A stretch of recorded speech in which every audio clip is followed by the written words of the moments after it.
Dans l'évangile de Marc, chapitre 2, Dieu m'a convaincu de vous parler ainsi, de me parler aussi à moi-même, car nous savons que c'est lui le maître étant les circonstances et que tout ce que nous pouvons faire demande que de lui, car en nous, bien-aimés dans le Seigneur, personne n'a la maîtrise des temps et des événements.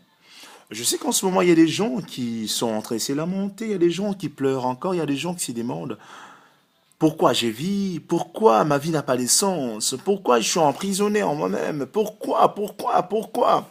Et du coup, nous avons des pensées ternes et fades, négatives, et nous ne savons même pas comment nous en sortir. Ben, moi, je connais une personne.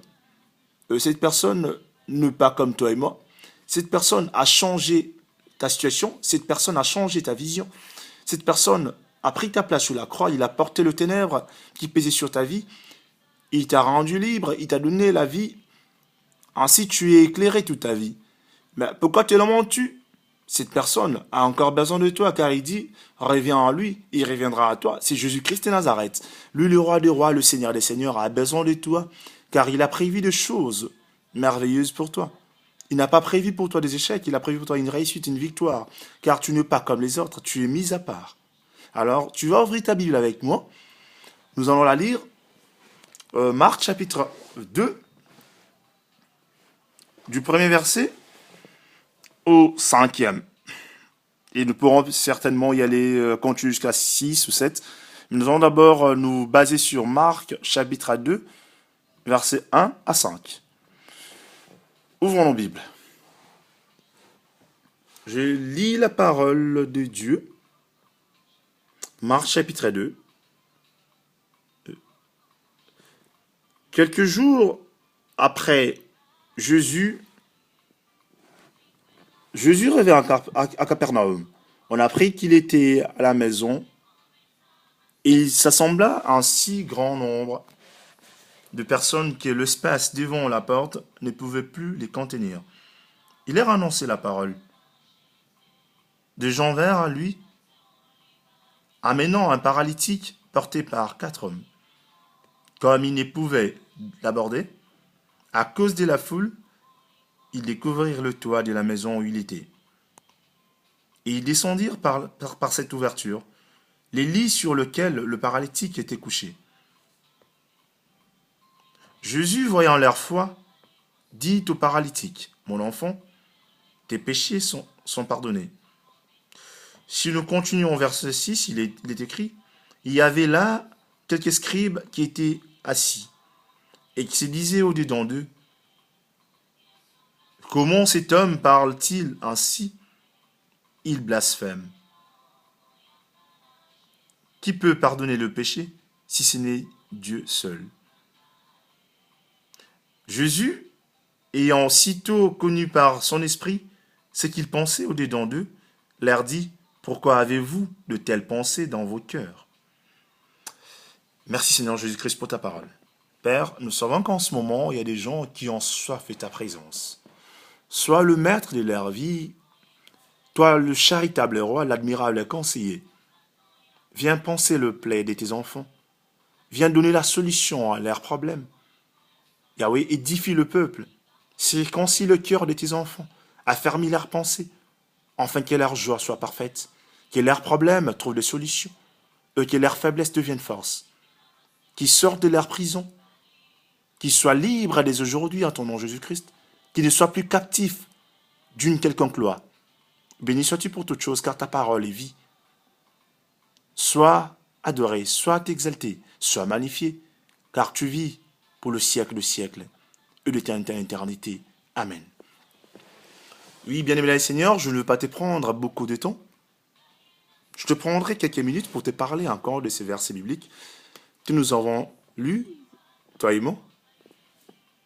Nous avons donné comme texte de base Marc chapitre 2, versets 1 à 5.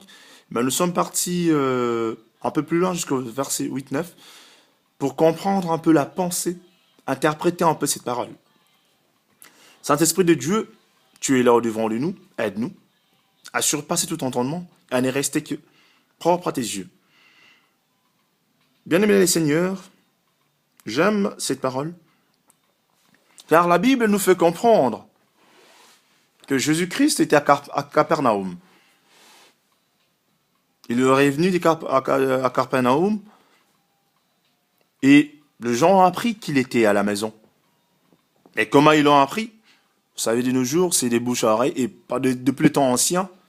Quand il y avait quelque chose de bien ou de mal, ça se faisait entendre, ça se faisait reconnaître à tout moment. La Christ était la lumière, ce n'était que normal. Et il est la lumière jusqu'à aujourd'hui. Bien aimé les Seigneur, la Bible dit qu'il s'assembla à un si grand nombre de personnes, à tel point qu'il n'y avait même plus d'espace, même au devant de la porte.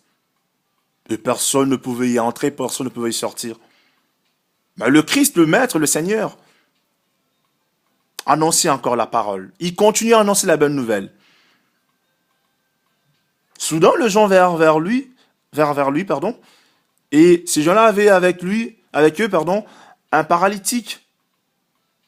Ces paralytiques étaient portés par 4 hommes. Quelle grâce qu'il a eu ces paralytiques. 4 hommes l'ont porté. Comme ils ne pouvaient l'aborder, ils ne pouvaient pas aborder Jésus-Christ, à cause de la foule, ces 4 hommes ont cherché comment faire pour que ces derniers soient sauvés, ces paralytiques soient sauvés. Ils découvrirent ainsi le toit de la maison où était Jésus-Christ. Et ils descendirent par cette ouverture les lits sur lesquels étaient couchés les paralytiques. Allez-y comprendre de nos jours que c'est risqué de descendre quelqu'un par le toit ou par la fenêtre. Parce que nous savons bien sûr que cette personne pourrait certainement encore devenir plus que malade. Cette personne pourrait même mourir. Et nous savons tous que les risques sont vraiment énormes à jeter quelqu'un par le toit ou par la fenêtre des hauteurs. Mais ces 4 personnes qui portaient leur frère, leur ami paralytique, n'ont pas hésité à le jeter de par le toit. Le Seigneur Jésus-Christ, voyant leur foi, dit au paralytique, « Mon enfant, tes péchés sont pardonnés. » Dieu est bon, bien-aimé Seigneur. Je voudrais t'apprendre ces matins que seul Jésus-Christ pardonne le péché et que seul le Saint-Esprit convainc du péché. Seul le Saint-Esprit convainc du péché et c'est Jésus-Christ qui pardonne du péché. La Bible dit, Christ va dire, mon enfant, tes péchés sont pardonnés. Tes péchés sont pardonnés. Oh, bien-aimé Seigneur, laisse-moi te dire ce matin, tes problèmes sont finis. C'est juste toi-même qui doutes en toi. Tu te demandes où aller, comment faire. Mais fais, marche en arrière, comprends un peu dans cette parole comment le paralytique est arrivé vers Jésus-Christ. La Bible dit, il y avait là quelques scribes qui étaient assis et qui disaient au-dedans d'eux, comment cet homme parle-t-il ainsi? Il blasphème. Oui, bien-aimé Seigneur, je rentre dans ces mondes où nous vivons pour te faire comprendre que c'est là ta situation aujourd'hui. Beaucoup de problèmes ont envahi ta personne. Parfois, tu t'es dit, toi, femme, je dois avorter, plus jamais d'enfants. Tu as dit, toi, mon frère, je ne veux plus me marier, plus jamais les femmes. La femme dit, je voudrais rester seule, car à quoi bon sert un homme? Laissez-moi vous dire, le diable n'est pas content de votre délivrance. Le diable n'est pas content que vous sortiez de l'ignorance, du ténèbre, qui cherche à vous détruire, car vous appartenez à la lumière. Il y a une seule solution. Ce matin, je voudrais te demander, malgré tes problèmes, malgré les tumultes, malgré les souffrances, malgré le rejet de ta famille, malgré l'emprisonnement que tu vis, malgré ce que te fait subir ton homme, ta femme, malgré ce que te fait subir ta famille, tes enfants, tes parents, ne regarde pas à eux, mais regarde à Jésus-Christ. Ne sois pas rancunier, ne sois pas conflictuel. Dis Seigneur, je viens à toi tel que je suis. Dis-lui Seigneur, chaque jour, à chaque heure, j'ai besoin de toi. Sois mon maître, sois mon guide. Je viens me jeter à tes pieds, comme ces paralytiques. C'est jeter aux pieds de Christ. Arrête d'envahir tes pensées par des pensées ternes et fades. Arrête d'être un homme négatif. Bien au contraire, il est temps de dire Seigneur, prends place à ma vie. Comme le paralytique a dit, je n'ai plus de force, je n'ai pas de prière à faire, car ma prière, je ne sais pas si elle arrive. C'est comme toi, tu te demandes, est-ce que Dieu écoute ma prière? Est-ce que réellement Dieu existe? Est-ce que Jésus-Christ est réellement mort pour moi? Oui, il est mort pour toi et moi. Car tous ensemble avons des problèmes. Tous ensemble vivons dans ce monde avec des problèmes. Mais s'il n'y avait pas de solution, pourquoi il y aurait des problèmes? S'il n'y avait pas de problèmes, pourquoi y aurait-il des solutions? Il faudrait que tu voies ces problèmes pour que tu comprennes que ta solution, c'est Jésus-Christ de Nazareth. Tu désires la paix, tu désires le repos, tu désires la vie éternelle en Jésus-Christ. Il est temps de changer juste le rayonnement de ta vie. Tu te vois trop noir, tu te vois trop mou, tu te vois trop malheureux. Tu n'es pas malheureux, laisse-moi te le dire ce matin. Tu es un homme mis à part, tu es de la race, de la face de Jésus-Christ. Christ a dit, devenez de la race divine, de la nature divine. Je veux que tu vives une vie propre. Que tu sois délivré de tes chaînes d'autrefois. Que tes maladies tombent au nom de Jésus-Christ. Que les envoûtements des familles tombent au nom de Jésus-Christ. Mais il a seulement pu attendre Dieu de te réveiller ce matin. Il a soufflé dans tes narines, tu es redevenu une âme vivante. Comment ne pourrais-tu pas reconnaître que ton Dieu t'aime? Nombreux sont eux de la même époque que toi et moi. Ceux-là ne sont plus de ce monde. Qu'as-tu de spécial? Qu'est-ce que j'ai de spécial, moi? Ce n'est que la grâce de Dieu. Alors, bien-aimé le Seigneur, ne regarde pas ton passé. Ne regarde pas tes problèmes. Ne regarde pas ton entourage qui te critique. Ne regarde pas ces gens qui disent, celui-là c'est fini. Ne regarde pas la médisance des hommes de ce monde. Mais dis-toi, il est temps de prendre conscience et de me jeter aux pieds de Jésus-Christ comme le paralytique. De frayer un chemin, de chercher de l'espace, même s'il n'y a plus d'espace, même s'il n'y a plus de place dans ces mondes, mais que je trouve ma place au sein du royaume céleste. Que ce jour soit un jour glorieux pour toi.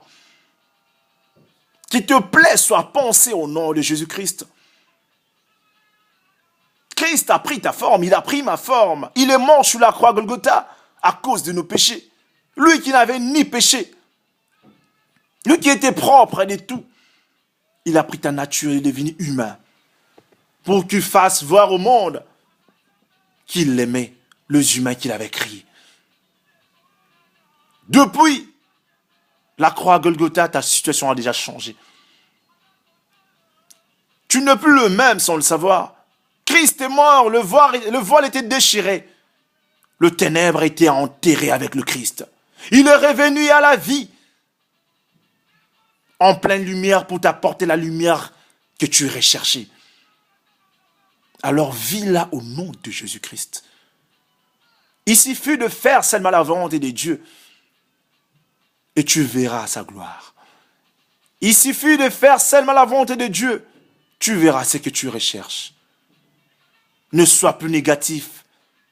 Ce ne sont ni les hommes, ni les confessions, ni les pasteurs, ni moi qui te parle, ni les évangélistes qui font de toi enfant de Dieu. C'est ta relation sincère, ton intimité avec Dieu qui définira ta grandeur, qui définira ton intimité, qui définira ta place au devant de Dieu. Alors toi-même établis une relation. Toi-même établis un lien perpétuel. Toi-même établis une alliance à vie avec ton Dieu. Regarde comment tu vis. Regarde ta nature. Regarde comment tu parles aux gens. Regarde comment tu réponds. Regarde comment tu es arrogant, arrogante. Regarde comment tu es toujours en colère à elle. Tu es rancunier, conflictuel. Cela ne sert à rien. Les paralytiques n'en voulaient à personne si ce n'est à lui-même. Alors tes problèmes, ne les rejette pas aux gens. Amène tes problèmes au devant de Dieu.